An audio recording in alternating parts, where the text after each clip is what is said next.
בוקר טוב רבותיי, יום שני, פרשת תצווה, לעילוי נשמת הנפטרים, לעילוי נשמת שלמה אמזלג בר זיווה, חתן הסוכריות, זיכרונו לברכה. Alors, la Gemara d'aujourd'hui, elle est intéressante, David. Oui, tu vas voir. Amar Rav Katina. Rav Katina, il a dit, Ha'omed be'emtsa amita. Celui qui se tient, celui qui rentre dans la chambre à coucher de quelqu'un d'autre, et il se concentre trop sur le lit là-bas, le lit principal, Ke'illu omed bekresa shel isha. Alors, ça le tente d'avoir des pensées négatives. Regardez qu'est-ce qu'il dit Rashi. Be'emtsa amita she'ish ve'ishto regilim lishon ba. Le lit où est-ce que le couple y dort, Ke'illu omed demeharher. Il commence à avoir des pensées. Alors c'est quelque chose qu'il faut, ça veut dire quand vous êtes invité quelque part, ne rentrez pas dans le... Il faut pas le faire. Il faut pas rentrer dans la chambre à coucher. Ke'illu omed vikresa shel isha. Ça veut dire, et non seulement ça, ça veut dire chaque chose qui peut distraire la pensée de la personne à des choses pas correctes, il faut essayer d'éviter. L'otatur wa hare levavchem ve hare einechem. Ça veut dire, des fois, c'est la pensée, elle peut mener la personne à penser des choses négatives. Et on a dit, non, avodat Hashem, il y a 3 éléments. David, quels sont les 3 éléments de avodat Hashem? Tu les connais? Mahshava, Dibur et Maaseh. Il y a la pensée, il y a l'acte de la mitzvah, et il y a la parole de la mitzvah. Chaque fois que tu fais une mitzvah, tu dois avoir ces 3 pensées. Tu mets les tefilines, tu penses d'abord, tu les prends et tu penses que tu vas accomplir une mitzvah. Après, tu les mets, ça c'est le maaseh. D'abord, tu fais la beracha, ça c'est le dibour. Ensuite, le maaseh. Et le Talmud, il dit que mahshava tova, Akadosh Baruch Hu, il prend une bonne pensée, metzarfa le maaseh. Si tu as eu une bonne intention, même si tu n'as pas pu réaliser cette intention, Hachem, il te la considère comme si ça a été fait. Et par contre, Mahshava Ra'a, une mauvaise pensée, quelqu'un qui a une intention de faire quelque chose qui est péché, alors à ce moment-là, En Akadosh Baruch Hu metzarfa le maaseh. Akadosh Baruch Hu, il ne considère pas ça comme maaseh. Et on a parlé plusieurs fois dans les 10 commandements, on voyait cette idée. Il y a Mahshava, il y a Dibour et il y a Maaseh. Ça fait midam, du sang. Mahshava, Dibour, Maaseh. Alors c'est ça. Ve'amar Rav Hizda. Maintenant on va parler qu'est-ce qu'il faut manger, qu'est-ce qu'il ne faut pas manger pour les hommes et pour les femmes. Ve'amar Rav Hizda. Bar Berav. Non, c'est pas la même chose. Dela nefishale rifta. Il dit, celui qui est ani, il n'a pas beaucoup de pain à la maison, il n'a même pas de quoi s'acheter du pain. L'olichol yarka. Il ne faut pas qu'il mange des légumes qui ne sont pas cuits, Rachid dit. Mishum de garir, parce que ça ouvre l'appétit, et il va ouvrir son appétit, et il n'a pas de quoi. Et après quoi, qu'est-ce qu'il va manger? Alors il faut éviter, dans leur temps c'était comme ça. Ve'amar Rav Hizda. Rav Hizda a dit comme ça. Ana, moi, la ba'anioti achle yarka, quand j'étais pauvre, je mangeais pas des légumes. Velo ba'atiroti achle yarka. Et quand je suis devenu riche, je mangeais pas aussi des légumes. Alors il explique. Ba'aniota mishum de garir. Quand j'étais pauvre, je mangeais pas ces légumes et peut-être ces salades-là, parce que ça ouvrait l'appétit, et tu ouvres l'appétit et tu n'as rien de quoi satisfaire ton appétit. Ou ba'atiroti, et quand je suis devenu riche, la Gemara elle dit, Rav Hizda il a dit, vous savez pourquoi il est devenu riche? Non. Parce qu'il faisait netilat yadayim avec beaucoup d'eau. Il dit, je faisais netilat yadayim, parce que l'eau c'est la parnassa. D'ailleurs que les initiales de l'eau, même Yud, même, il y a un pasuk dans Tehillim, Malé, Yadenu mi birchotecha. On dit à Kadosh Baruch Hu, remplis nos mains avec ta beracha. Ça, c'est les initiales de Maïm. Et avec ta main, Malé Yadenu nos mains avec ta beracha. Et c'est pour ça que quand on demande la beracha, qu'est-ce qu'on fait? On ouvre les mains pour recevoir la beracha de HaKadosh Baruch Hu. Alors il disait, parce qu'il faisait Netilat Yadayim correctement, HaKadosh Baruch Hu lui a donné la beracha. Alors, Ana Yarka Ba'aniuti ou Ba'atiruti, quand je suis devenu riche, je mange pas les légumes. De Amina, parce que je raisonnais comme ça. Hechadele ol Yarka, au lieu de me remplir le ventre avec des légumes et des salades, les ol bisra ve kavre, alors qu'il n'a qu'à être rempli avec de la viande. Et c'est quoi kavre?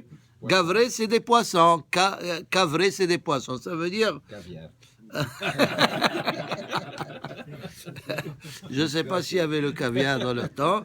Ok, mais c'est bien, ça va, tu as réfléchi à ça. Ça se...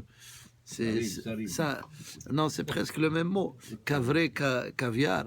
Ve'amar Rav Hizda, hayman de efshar le mechal nahma de sa'are, ve'achal de hite, avar mishum bal tashhit. Celui qui peut manger du pain de se'orim, ça veut dire de l'orge. Ve'achil de hite, et il mange du pain du blé, ka'avar mishum bal tashhit. Il fait un péché parce qu'il fait du gaspillage.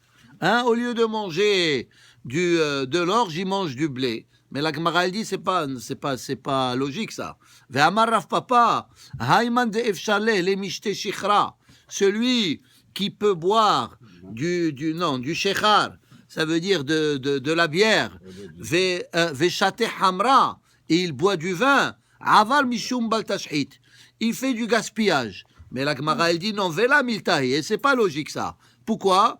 Le plus important, c'est le corps humain. Si ça te fait plaisir de boire du vin, pourquoi tu vas boire moins que ça, si tu as les moyens? Baltashhid de goufa adif, ça veut dire, si quelque chose, elle est bien pour toi, pourquoi tu vas manger? Surtout qu'aujourd'hui, par exemple, on dit que le pain du blé, il est meilleur pour la santé, etc. Alors, la Gemara, elle dit, non, si c'est bon pour la personne, il n'y a pas le inyan de baltashhid, du gaspillage. Gaspillage, si tu prends quelque chose, et vraiment tu jettes, et vraiment tu fais un vrai gaspillage. Mais ici, c'est pour ton corps. Hein? Si tu fais les brachot et tout, tu n'as qu'à yochlu anavim veisba'u. Ve'amar Rav Hizda bar Berav des avin umtsa, celui qui veut acheter de la viande, il veut goûter du bon goût de la viande. Lisbin unka, qui n'a qu'à acheter la viande de unka, du tsavar, du cou. Pourquoi? Des itbe tlatamine bisra. Parce que dans le cou, il y a 3 différents goûts que tu peux déguster tout en mangeant le même morceau de viande. Rashi, il dit comme ça. Il dit tlatamine bisra, yit'ambo shelosha mine te'amim. Il y a 3 te'amim. Shamen, il y a la partie grasse, vekahush, il y a la partie mince, vegid hatsavar, et aussi il y a le côté du goût du cou qui a un bon goût. Alors va aujourd'hui au marché et goûte ça et viens nous faire un rapport s'il y a ces 3 goûts. Les coups du poulet. Les coups du poulet. Oui. Alors c'est ça. Ve'amar Rav Hizda bar Berav lo lite vatzifta hadta de mechal yamane. Il dit ici dans des conseils, il dit il faut pas s'asseoir. Autrefois il y avait comme des tapis, et on s'asseyait là-dessus. Hein, il n'y avait pas des bancs. On s'asseyait sur des tapis. Il faut pas s'asseoir sur un tapis neuf. Pourquoi? Parce que ça fait user les habits rapidement. Hein? C'était fait en roseau, etc. Et des fois, c'était rough et ça usait les habits. Il faut éviter ça. Rav Hizda bar Berav, tout ça, c'est des enseignements de Rav Hizda. Là, les shader maneh, les ushpizeh. Si tu es invité, écoutez cela. Si tu es invité quelque part, hein, et il faut pas leur donner tes habits à laver, hein. Pourquoi? Des lave orah orah. Tu ris déjà, hein? C'est pas des recheretz. Dilma hazebe midde ve'ate le migania. Peut-être il a eu des fuites, hein, surtout dans sa culotte. Hein. Excusez le terme. Et c'est pas qu'à votre que tu vas donner ça. C'est si tu es invité quelque part, lave au moins tes propres habits, hein. Alors c'est ça. Ça veut dire c'est pour nous donner, même que c'est des choses. Ça veut dire c'est le savoir-vivre. Ça veut dire même si la femme, elle là où tu es, tu dis donne-moi tes habits, alors tu ne dois pas lui donner. Amar lehu Rav Hizda libnate, écoutez ça aussi c'est bon. C'est une bonne gemara que je t'ai dit. Rav Hizda, regardez, c'est comme l'arabe, l'ibnate, le banat. Rav Hizda, il était Aboul Banat. Hein? Il avait beaucoup de filles. Hein? Amal Rav Hizda l'ibnate. Rav Hizda, il a dit à ses filles, Tehyen tseni'an be'ape gavraichu. Quand vous êtes devant votre mari, il faut faire très attention. Il leur donnait des conseils avant de se marier. Il leur disait, quand vous vous mariez, faites très attention comment vous vous comportez devant votre mari et comment vous mangez, etc. Il faut le faire d'une façon très modeste et respectueuse. La tichlun nahama be'ape gavraichu. Il faut pas manger trop de pain devant vos maris. Regardez qu'est-ce qu'il dit Rashi. Pe'amim tochlu harbe. Un jour, vous allez manger trop de pain. Vetit ganu alav. C'est pas kavod. Surtout si la femme, elle va prendre du poids. Et tout ça, c'est pas bon. Alors, il faut manger. Amaleu Rav Hizda libnate. Tiyan. Alors, c'est ça. Il faut pas manger trop de pain à côté d'eux. Lo tichlun yarka beleliata. Il faut pas manger des légumes avant de dormir le soir. Hein? Voilà, tu l'as dit, ça fait des fuites. La tichlon tamre beleliata, il faut pas manger non plus des dattes le soir. Velo tishtun shikhra, hein? Et ne mangez pas et ne buvez pas du shekhar, hein? C'est la bière, hein? Beleliata aussi parce que ça donne de la mauvaise haleine. Rashi il dit, hein? Il dit comme ça, il dit. Mais chalchelin, des fois, ça peut causer aussi la diarrhée, ou mevi'in l'idée hapaha, et ça peut causer des fuites. Velot efanoun, echad emefane gavraichu. Alors celle-là, je ne sais pas comment vous l'expliquer. Hein? Ça veut dire, vous riez aujourd'hui. Il dit, quand vous allez aux toilettes, ne le faites pas à côté de votre mari. Vechi kakare inish abava. Et quand quelqu'un il tape sur la porte, il n'y avait pas des sonnettes comme aujourd'hui. L'otomrun manu et la mani. Il ne faut pas dire qui est là au singulier, au masculin, mais il faut dire qui est là au féminin. Hein, ça veut dire en français. Ça ne marche pas. En anglais, Skun hada. Ah, c'est ça. Il ne faut pas dire skun hada, skun hadi. Qui ne veut pas dire qui est là. Alors ça veut dire comme pourquoi? Pour montrer que tu ne veux pas trop parler. C'est la femme qui ouvre la porte, hein? Ça, c'est ça le mari. Ça, c'est la femme qui ouvre la porte. Oui, mais Rav Hizda, il parlait à ses filles. Ouais, maintenant, ils vont se marier. Il leur dit maintenant, Baruch Hashem, vous allez vous marier. Alors voici comment, voici les bons conseils par rapport à votre mari. Et regardez, tous ces conseils-là, en tout cas, pas les détails, ils sont applicables aujourd'hui. Ça veut dire que la femme, elle doit être tsenoua dans son comportement, parce que sinon, ça peut créer des problèmes de shlom bayit. Ok.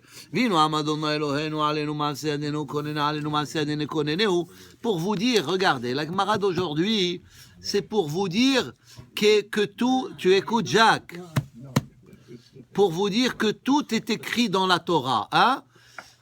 Leka mide delo ketiva beoraita. Toute la vie de l'être humain, le Sefer Torah, les 613 mitzvot de la Torah, c'est un manuel, voilà, c'est un manuel de la vie, comment se comporter dans la vie de tous les jours, comment se comporter avec sa femme, comment la femme, elle doit se comporter avec... Il n'y a rien de banal. On a dit, même il y avait ce talmide-là qui voulait savoir comment son maître, il faisait des relations avec sa femme. Parce que tout, parce que tout, c'est la Torah. Ça, il lui a dit, qu'est-ce qu'il lui a dit? Torah hi, velil moda hanitzarich. C'est la Torah, et je dois étudier la Torah.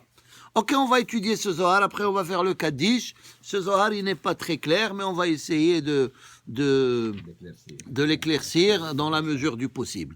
Alors, Ve'ata hakrev elecha. Et alors, cette paracha-là, de Tetzavé, comme on a expliqué hier, il n'y a pas le nom de Moshe Rabbeinu, mais par contre, il y a plusieurs fois le mot Ve'ata, Ve'ata, Ve'ata, et on a expliqué pourquoi il n'y a pas le nom de Moshe Rabbeinu, et je ne veux pas répéter la même chose, mais j'aimerais ajouter un détail. Parce que quand on a dit, parce que Moshe Rabbeinu, il a dit à Hachem, dans l'histoire du Maaseh Hegel, il lui a dit Ve'im aïn, et si tu veux pas pardonner aux péchés de Béné Israël, Mehenina, efface mon nom, Misifrecha Asher Ka'atafta, du livre que tu as écrit. Ça veut dire, Moshe Rabbeinu, il a voulu que Hachem, il le tue, s'il ne veut pas sauver Am Israël. Parce que Moshe Rabbeinu, il était un vrai chef spirituel. Il est là pour défendre son peuple. Si son peuple, ils vont périr, lui aussi voudra périr avec eux. Mais on a dit Hachem, au lieu de lui enlever la vie à Moshe Rabbeinu, qu'est-ce qu'il a fait? Il a effacé son nom d'une paracha, qui est paracha Tetzavé. Maintenant, la question, elle est comme ça. Cette histoire, elle a eu lieu dans Parashat Kitissa, qu'on va lire dans la semaine après Parashat Tetzavé. Alors pourquoi, étant donné que cette histoire, elle a eu lieu dans Parashat Kitissa, alors Hachem, il devait effacer le nom de Moshe dans Parashat Kitissa. Pourquoi cette paracha? Alors on a dit cette paracha parce que dans cette paracha, c'est toujours la date du décès de Moshe Rabbeinu, qui est demain d'ailleurs, qui est demain le 7 Adar. C'est pour ça que Moshe Rabbeinu, il lui a dit comme ça. Regardez. Ve'im aïn mehenina misifrecha asher katafta. Le livre que tu as écrit, il a dit le mot katafta dans le passé. Pourquoi? Parce que Parashat Tetzavé, elle est avant Parashat Kitissa. Ça veut dire Mehenina misifrecha asher katafta, que tu as déjà écrit. Et on a dit misifrecha, c'est Misefer Kaf, qui est la 20e paracha de Parashat Tetzavé. Et autre chose, quelle est la valeur numérique de Asher? Parce que c'est marqué Misifrecha, Asher Katafta. Alors dans le Asher, il y a 1, il y a Shin 300, il y a Resh 200. Ça fait 501. Alors Asher, c'est 501. Maintenant, quelle est la valeur numérique de Tetzavé? C'est 501. Alors Tav, Tetzavé, Tav, c'est 400. Et Tzadé, c'est 90. Alors Evav, ça fait 96, et He, ça fait 5, ça fait 501. Alors c'est ça. Misifrecha, Asher 501, comme la valeur numérique de Tetzavé, Katafta dans le passé, parce que Parashat Tetzavé, elle est avant Parashat Kitissa. Alors on continue. Ça c'était juste pour ajouter sur le fait que le nom. Pourquoi Tetzavé? Parce que Hachem voulait l'effacer du Péracha. Alors chaque semaine il dit la semaine prochaine. Ah, c'est venu à Tetzavé, c'est la dernière. Il ne peut plus la semaine prochaine. Après c'est Kitissa. Alors, c'est la dernière. Ok. Ça veut dire, ok. Chaque semaine, il retardait, mais là, il ne peut pas parce qu'il lui a dit Asher Katafta. Ok, Hazak. Ok. Amar Rabbi Shimon, lo shimesh Moshe bal-levana, shehi ha-malchut. Alors là, le Zohar, il rentre dans des choses pas très claires. Moshe Rabbeinu, la lune et Malchut, ad shenichlal bechol hatzadim, besod ot vav.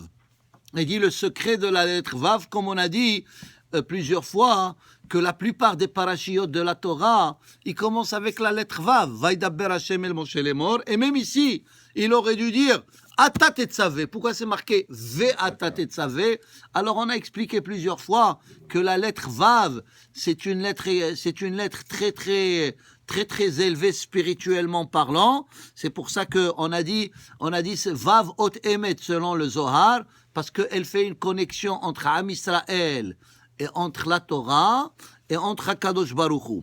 Alors ici, il parle de la lune. Hachamim, ils disent que Moshe Rabbeinu, il est comparé, la chokhma de Moshe Rabbeinu, on peut la comparer au soleil, mais la chokhma plutôt de Yehoshua, on la compare à la lune. Et c'est quoi la différence? C'est comme la lune, toute sa lumière, elle vient d'où?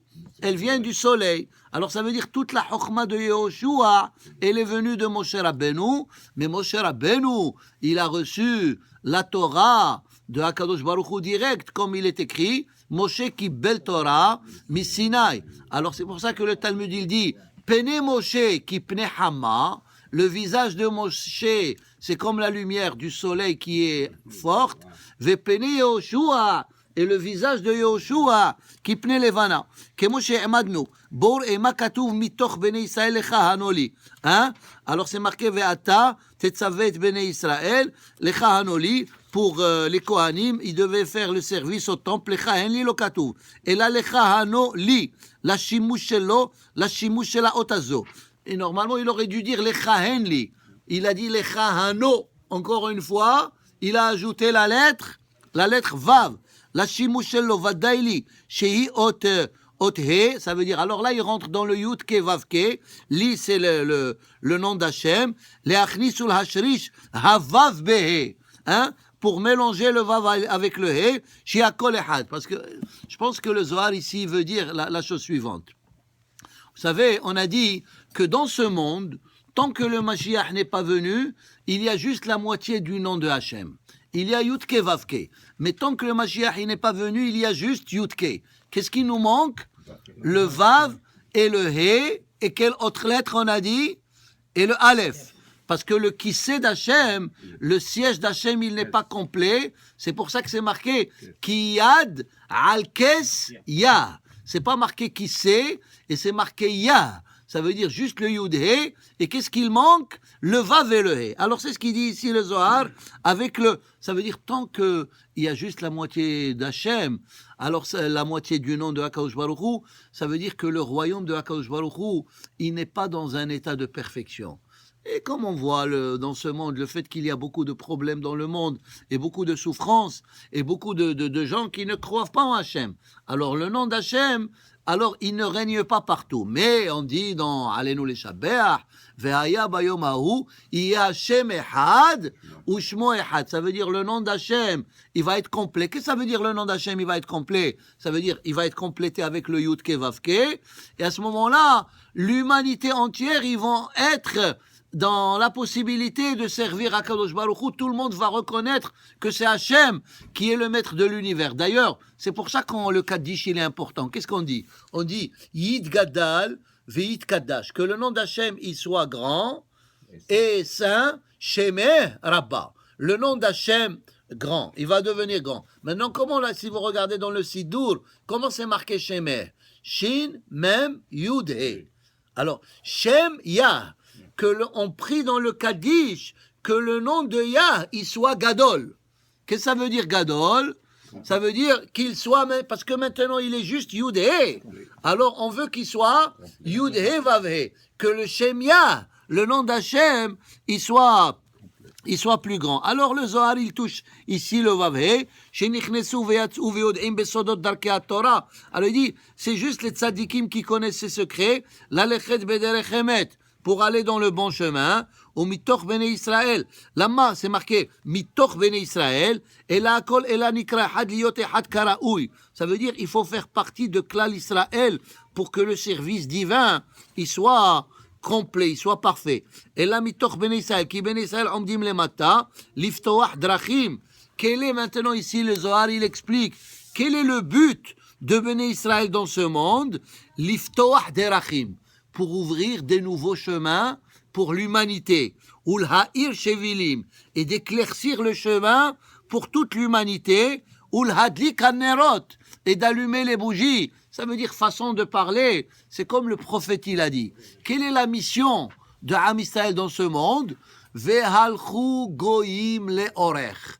Que les goyim, que les autres nations, ils doivent suivre l'exemple de Am Israël. Ça veut dire nous avons, quand Hachem il nous a choisis, c'est pas juste un privilège, c'est aussi une responsabilité. Si on doit se comporter pour être un bon exemple pour les nations de l'humanité.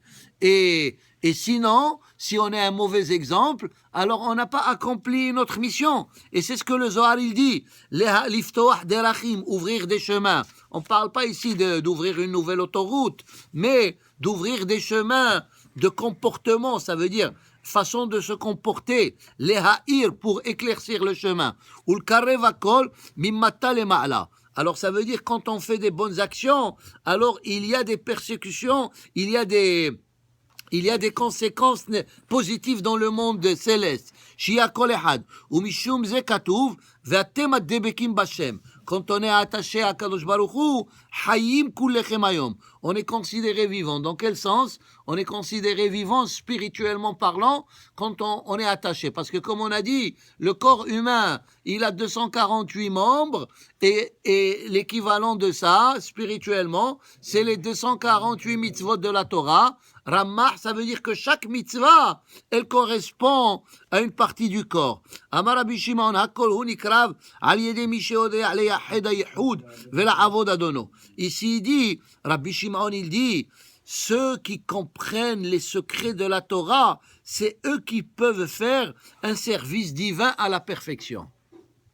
Ça veut dire que si on ne connaît pas la profondeur de la Torah, des fois on fait la mitzvah, mais on n'a pas atteint l'objectif qu'on devait atteindre spirituellement parlant à 100%, parce qu'on ne connaît pas les secrets. Mais Hachem, il ne va pas nous condamner par rapport à ça. Mais ceux qui connaissent, comme Rabbi Shimon, il a dévoilé les secrets de la Torah, lui, il connaît tout ça. Alors là, il rentre dans le korban. Quand on amenait des... C'est quoi korban, hein? Korban, c'est les hitkarev, c'est de se rapprocher à Kadosh Baruch Hu. Et on a dit, le korban, il a 4 éléments pour que le korban il soit karaoui. C'est comme on a dit, l'être humain, ça c'est Rabbeinu Haïm Vital qui dit ça, que l'être humain, il est fait de 4 éléments. Imra, voici les lettres. Imra. Im, ça veut dire Aleph, c'est Esh, et Mem, c'est Maïm, et Resh, c'est Ruach, le vent, et Aïn, c'est Afar. Hein? Et c'est pour ça que et tous les averot que nous faisons, hein, ou tout le mauvais comportement de l'être humain, ils viennent de ces 4 éléments. Et c'est pour ça que quand on amène le korban, il faut qu'il y ait ces 4 éléments. Alors, on a dit Aleph, c'est quoi? Esh. Esh. Alors, il y a dans le korban, dans le misbeach, il y a le Esh. Et le même, c'est quoi, Maïm? Il y avait Nisucha Maïm et Nisucha Yaïn. Et il y avait aussi le Melach. Le sel, Al-Kol Korban Chatakriv Melach. Ça, c'est le Maïm. Et Resh, c'est Ruach. Hein? C'est le vent qui venait. Hein? Il faut avoir de l'air pour que ça brûle. C'est ça. Et aussi, il y avait Esham Misbeach qui montait vers le haut. Le roi, Et- ça ne veut pas dire aussi l'âme, une âme. Hein? le roi. Non, mais pas dans ce sens-là. L'âme de l'animal. Et Aïn, c'est Afar, parce que le Misbeach, Misbah Adama Ta'aseli. Le Misbeach, il était posé sur la terre. C'était fait de afar. Hein? Le misbeah, il mettait de la farde dedans dans le... Non, mais dans le Misbah milieu. Adama aussi. Oui. Hein, le Misbah, il était fait sur Adama. Pourquoi il devait être fait sur Adama?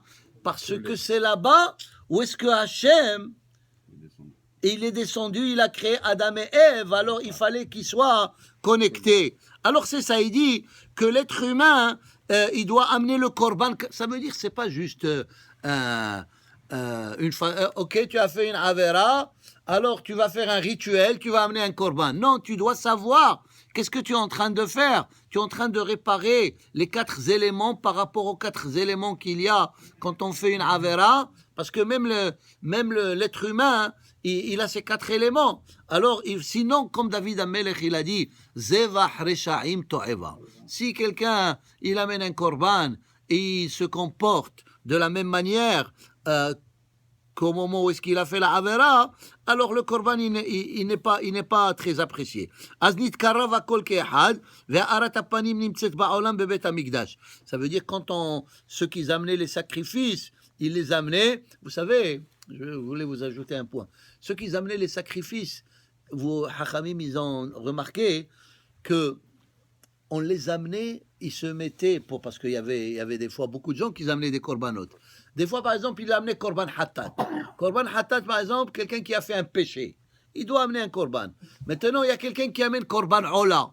Korban ola, ça veut dire quelqu'un qui a pensé faire une avera, il doit amener un korban lui aussi. C'est ça la différence entre korban ola et korban hatat. Mais eux, alors Hachamim, ils ont fait un débat. Peut-être ceux qui amènent korban hatat, ils doivent se mettre d'un côté, et ceux qui amènent korban ola, ils doivent se mettre d'un autre côté. Après, Hachamim, ils ont dit non, c'est pas une bonne idée. Pourquoi? Parce que sinon, les gens, ils vont pas amener des korbanot.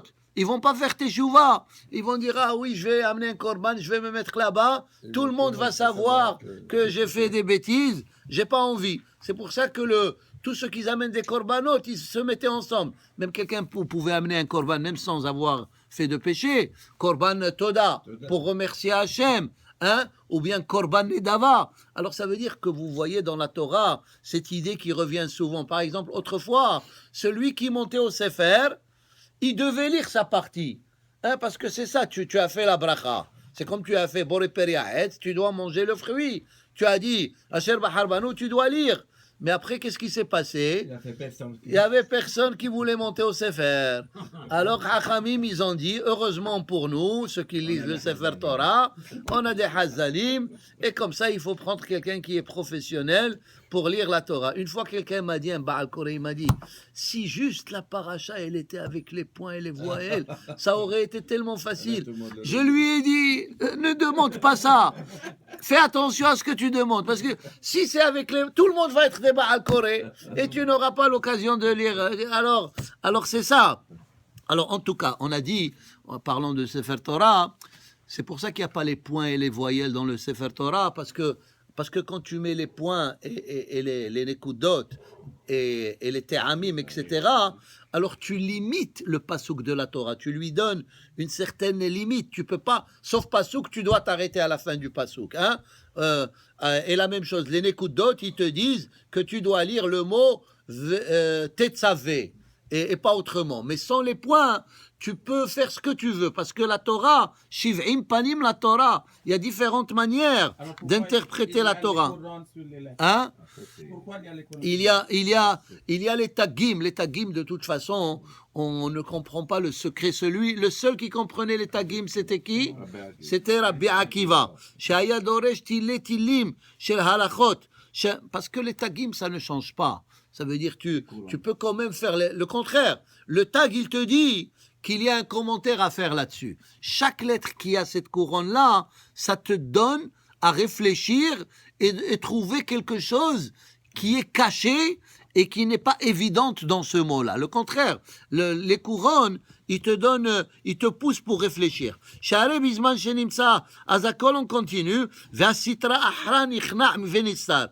Quand on fait les choses convenablement, tous les forces négatives, ils s'éloignent de nous et ils disparaissent. Ve'tzad ha'kedusha, et la sainteté sholet be'ora ou be'simcha. Elle règne correctement. Ou ksha korban lo nimtza karaoui, mais quand le korban il n'est pas fait correctement, ou ayichud lo haya karaoui, ou bien quand on sert Hachem c'est pas fait à 100%, azapanim atzuvot. Alors spirituellement, comme si le visage il est triste, ve'aor eno nimtza. Ça veut dire des fois, quand on fait la mitzvah, c'est pour donner de la lumière à notre neshama. Mais si notre mitzvah elle n'est pas faite correctement à 100%, alors on n'a pas pu allumer notre neshama, parce qu'on n'a pas fait la mitzvah correctement. Ve'al levana nisteret. Et c'est pour ça que des fois que la levana, elle est cachée, on ne la voit pas. Ve'al sitra ahra sholet ba'olam. Et des fois, les forces négatives, ils règnent dans le monde, hein.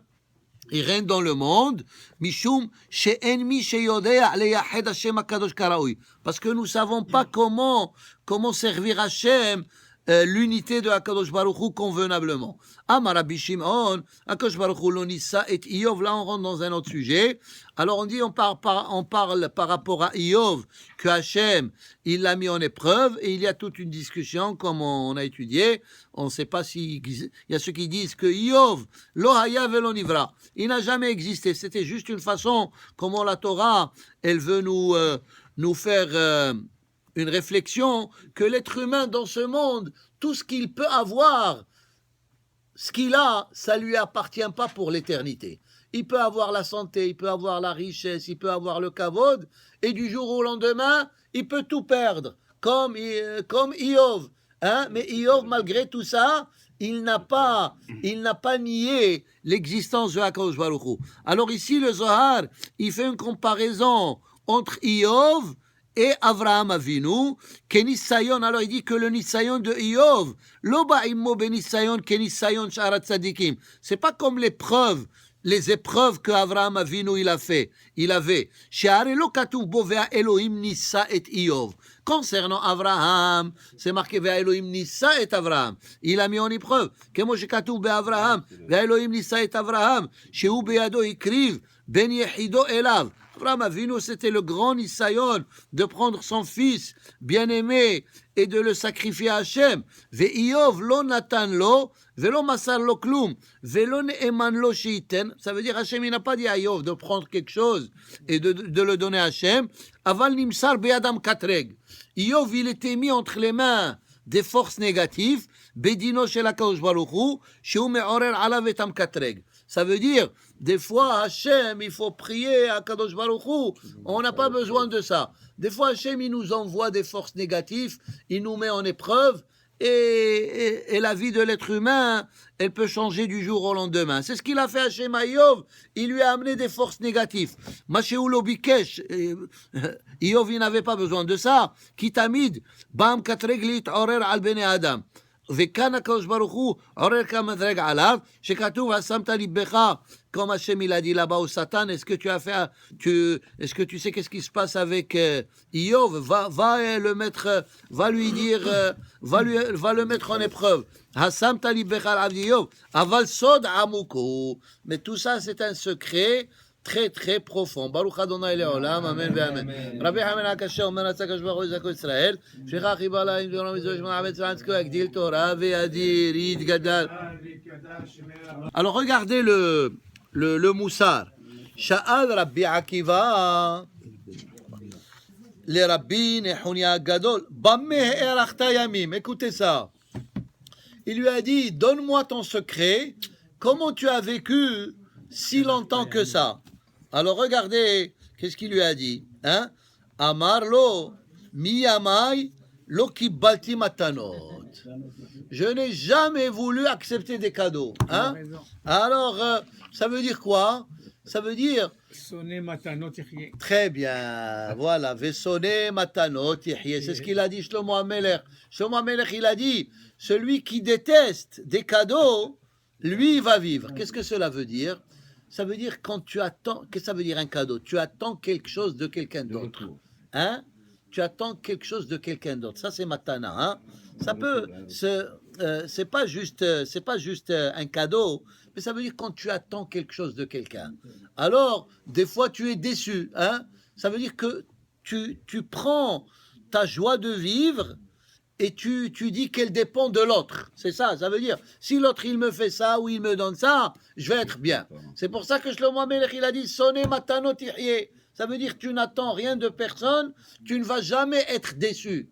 Alors il dit, pourquoi la bema erachta yamim? Parce que comme je vous ai expliqué plusieurs fois, qu'est-ce que ça veut dire? Qu'est-ce que ça veut dire bema erachta yamim? Comment, David, bema erachta yamim? Qu'est-ce que ça veut dire, avec comment tu as vécu longtemps? On va dire que c'était son destin. Non. Selon la Torah, dans le Talmud, cette question, elle est posée très souvent. Ça veut dire que les rabbins, ils ont toujours associé la longue vie par rapport au comportement de la personne. Comme c'est marqué dans le schéma, on dit « Lema'an yirbu yemechem vime benechem ». Et la Gemara, elle dit « Celui qui vient à la synagogue régulièrement, Yomam Valayla, ma'arichim lo yamav ushnotav ». Alors, nous avons cette croyance dans le judaïsme.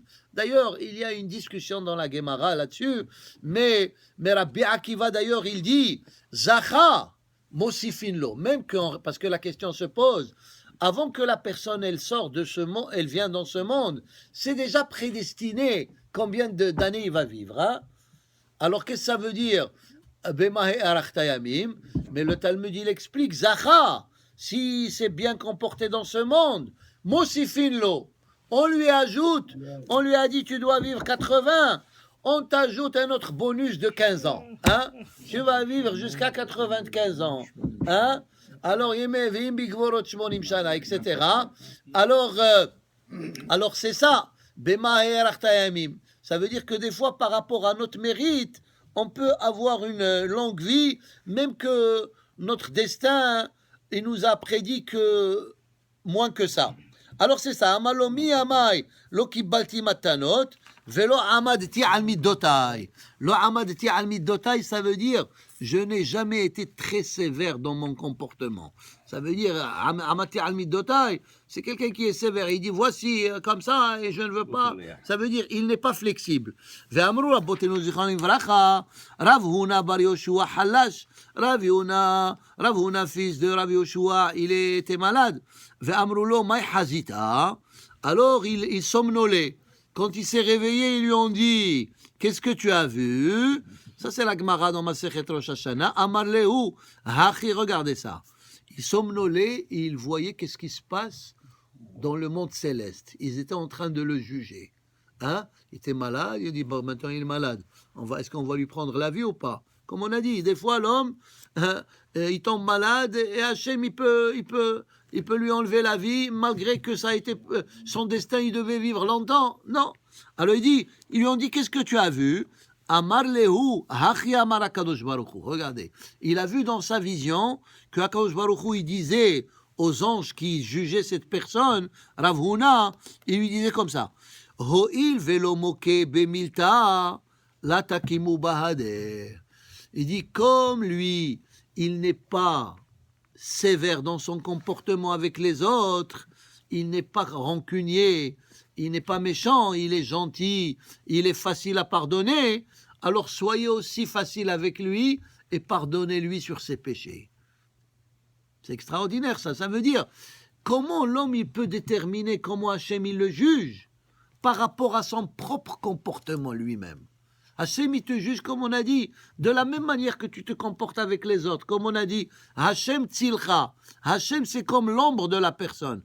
L'ombre, tu lui montres un doigt, il te montre un doigt, tu lui montres la main, il te montre la main. Hachem il te dit, mon comportement avec toi, il va être de la même manière que toi avec les autres. Et c'est pour ça qu'on dit, Mahu rahum, afata rahum.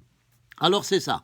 Alors, et à partir de ça, alors ce rabbin, à partir de ça, étant donné qu'il se comportait bien avec les autres, il a guéri, il a pu continuer de vivre. Avon, à quelle personne Hachem il pardonne le péché? Ve'over al pesha. Celui qui pardonne aux autres, Hachem il lui pardonne.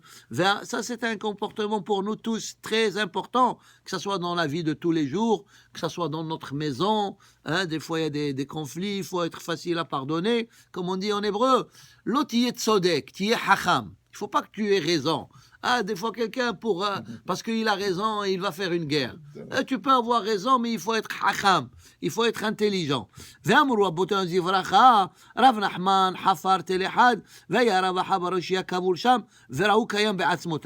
Alors ici, la Gemara, elle raconte dans Masechet Shabbat, Rav Nachman, il s'occupait, il était un croque-mort. Hein, il travaillait dans les tombes.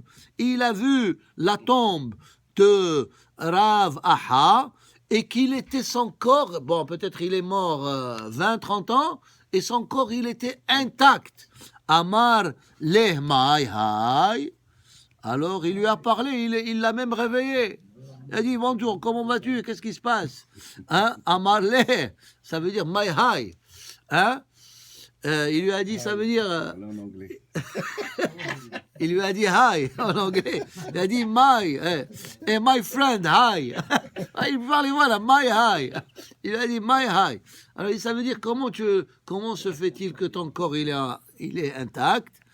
Amarle, miya mailo amati al middotai. Voilà, le même message. Il dit, j'étais jamais comme ça, difficile à vivre. Il était cool. Velo tafasti belibi kin at haverai. Ça veut dire des fois, même si quelqu'un lui faisait quelque chose de mal, il n'était pas jaloux. Il dit, je vais lui faire et je vais lui faire. Chez Nehemar, urkav atzamot kin'a. Alors il amène un pasouk dans Shlomo HaMelech. Il dit, celui qui a la kin'a, celui qui a la jalousie et celui qui est rancunier, etc., il a cette mauvaise qualité de kin'a. Rekav atzamot. Ses os dans sa tombe, ils vont être nirkavim, ils vont se désintégrer, ils vont rouiller. Hein, ils vont... pourquoi? Parce qu'il avait cette qualité. Alors lui, étant donné qu'il n'avait pas cette mauvaise qualité, alors il est resté intact. Cette Gemara aussi elle est intéressante. Il a été devant la Teva et il y avait une période où est-ce qu'il n'y avait pas de pluie. Alors Rabbi Eliezer à Gadol, ils lui ont fait le kavod pour être le Hazan, et il a prié, et la pluie n'est pas tombée. Ensuite, ils ont dit à Rabbi Akiva Bechabod, Veyarad Rabbi Akiva Vene'ena. Ah, alors la Gemara, elle dit, alors là-bas, les assistants, ils ont commencé à murmurer, ils ont commencé à dire, tu vois, Rabbi Eliezer, il n'est pas aussi grand que ça. Regarde, il a prié pendant 3 heures, il n'y avait pas une goutte de pluie qui est tombée. Yarad Rabbi Akiva, dès qu'il a commencé à dire Baruch, oh, ça y est, tous les parapluies sont sortis.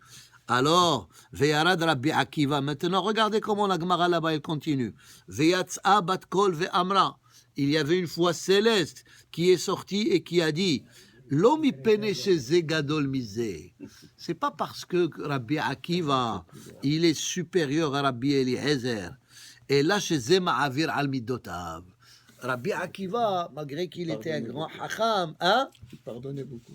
Il pardonnait beaucoup, il était facile à vivre, alors que Rabbi Eliezer, il était comme Bet Shammai, il était strict, alors que Rabbi Akiva, il était comme qui? Comme Bet Hillel, et c'est pour ça que la halakha, elle est comme qui toujours?